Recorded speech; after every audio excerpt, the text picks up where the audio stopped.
welcome back to my channel, Dodie Like Jody. Today is a really big day for me in that I just celebrated 8 years cancer-free, and I've actually had a couple of requests to share my cancer journey here on this station, so that's what I'm gonna do. The first thing I wanted to say is that I am not a doctor. There is no medical advice being given here.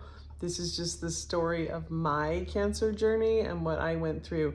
If you have cancer, think you have cancer, have any questions to do with cancer or your treatment, you need to seek medical professional advice, and not anything that I'm saying here can be construed to be medical advice. So now that's out of the way, let's talk about my story. Okay, how did I find out that I had cancer? I had had some lumps in my breasts previous to when I ended up having breast cancer. And I had always gone in for a mammogram, and then I had gone in for some needle biopsies, and everything had always been just cysts. So I had kind of cystic breasts, and so I was prepared for that this time. But this time I got a 3D mammogram, and the 3D mammogram showed something, and they wanted to proceed with having a needle biopsy. We had the needle biopsy. It wasn't successful. They weren't able to get what they needed. So I had a biopsy, and I proceeded about my life. And one day I missed a phone call from the nurse at my health facility, and the way her phone call sounded, it made my heart sink, but I had missed the phone call. So I called her back, and of course we were playing phone tag, and so I went about my day, was driving from an appointment home. I was still selling real estate at that point, and she called me back. And the first thing she said, I did answer the phone while I was driving, and the first thing she said was, "I need you to know that this is not going to kill you."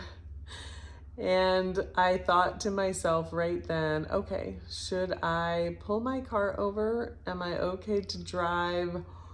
What should I do? And I thought for a second and feel like time stood still. And I determined that I was okay to keep driving for a little bit. And then I decided to pull over.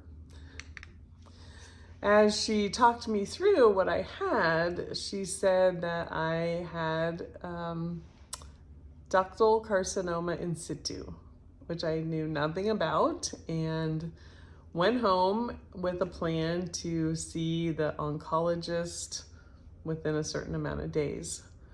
I got home, I told my husband. That was really difficult, but I also started Googling ductal carcinoma in situ and realized that this is probably the best cancer I could have if I was gonna have breast cancer. After that, there were some phone calls to our kiddos and to my best friends who I hold incredibly dear and who helped me get through all of this. And then lots of appointments. So CT scans, ultrasounds, and then MRI, which if you have breast cancer, MRIs are not fun because they're done on your tummy. And so that was my least favorite test. After all the testing, I had an appointment with the oncologist to go over the final results and to go over what my options might be. So I remember that day we took our son Curtis and his wife Elizabeth, and we met with the doctor. I had a feeling that things were going to be different than what the nurse told me. I just kind of felt that inside. And they were, mostly that it was significantly larger than they thought, and the location of it. And so it was in my heart area, or in the area of my body that's near to my heart, and it was larger than we expected. And so at that point I was given some choices. One was to do a lumpectomy along with radiation, and they did have some concerns due to where that was located with my heart, but they felt that they could do that, and I may or may not need chemo after that. The other option was either a single mastectomy or a double mastectomy. And those were the choices that I was given, and it was my choice to make that decision. The doctors didn't make it for me. In my case, the ductal carcinoma in situ was in a milk duct. It was intact. It didn't look to be spread, although they couldn't tell for sure. And so they gave me those options.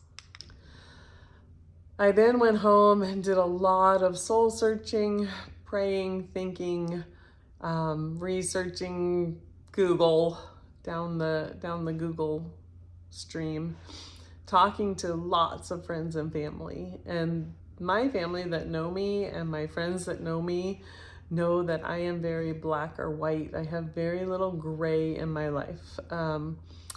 And I also knew deep down in my heart that if I did anything other than a double mastectomy, I would be worried for the rest of my life it was coming back. And my personality can't deal with that. So when they told me that it was bigger than they thought and that there was some concerns about the radiation, it was a fairly quick time before I decided double mastectomy is what I would opt for. If I was to have a double mastectomy, most likely the lymphs would be clean or clear, and my journey with fighting that cancer would be over. What do you need when you're going through this? You need your friends and your family. So if you don't have that, seek that out. I invite people into my life, and so I sought out help from my friends and family. They knew I needed it. I asked for it. They provided, and it was a blessing to them also to be able to help me and our family. So that is one of the biggest pieces of advice for me, is to say, I need help. This is what I need. I asked that everybody come and organize my house, to prepare some food for the freezer, get my car all cleaned out so that I didn't have anything to worry about when I got home. And then the other friends that came, I needed just back massages. I needed essential oils applied to try to get, the pain calmed down. I needed somebody there to just help us work our way through it and be there with me and hold my hand, and they did that. After I had my surgery, and a week or two later when they said all the lymphs are completely clear, they did check a lymph right during surgery and said that was clear. So in all, probability, it was going to be clear on the other lymphs. So I wasn't in angst about that. But once we got that all clear, I dealt with the strangest survivor guilt. Survivor guilt is real. I had friends going through cancer at the time that I was. Some of them still are battling it 8 years later. I have friends that have died during that time.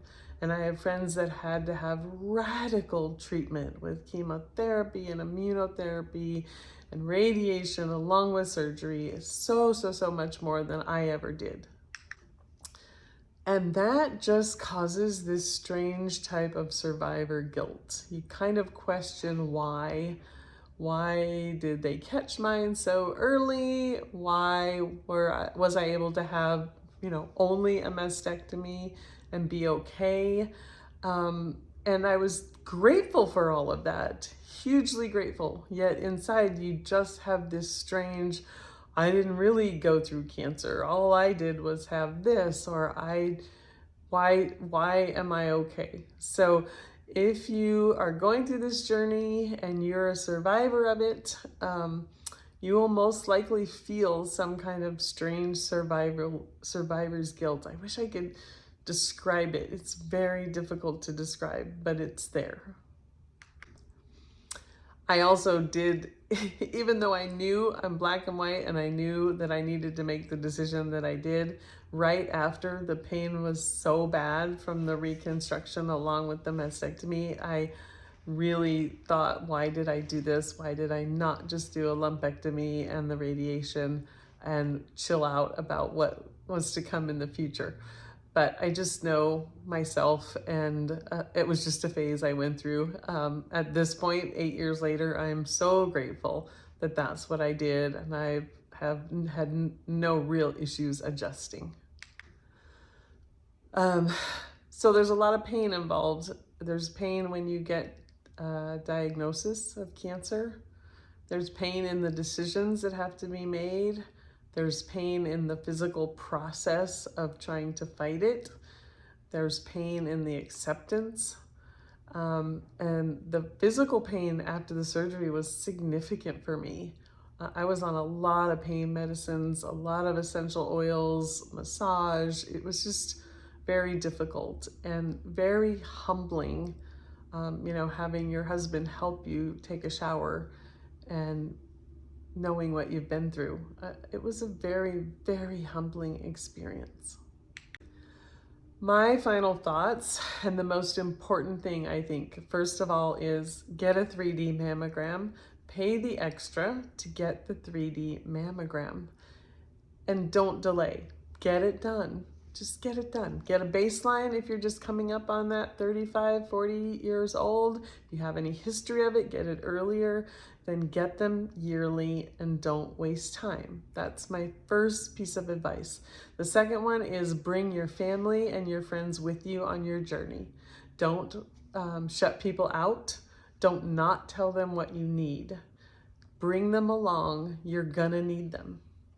The third piece of advice is if you do end up on my journey with a double mastectomy, it's painful. Maybe consider reconstruction at a later time and deal with the pain of the mastectomy. Take your pain meds, get massages, use essential oils, rest and recover. The pain is significant. And then it's no regrets. No regrets about the decisions you make. The ones you make for you and your family, no regrets. Survivor's guilt, understand it. It might come, then get rid of it. Be done with it. You're a survivor. You made it through breast cancer, and be thankful for that. And then share your story with others. Encourage them to get their 3D mammogram. Encourage them to bring people along with them. That's my story. It's different than others. Again, no medical advice here. It's just my story, and I thought I'd share. Thanks for joining in with me.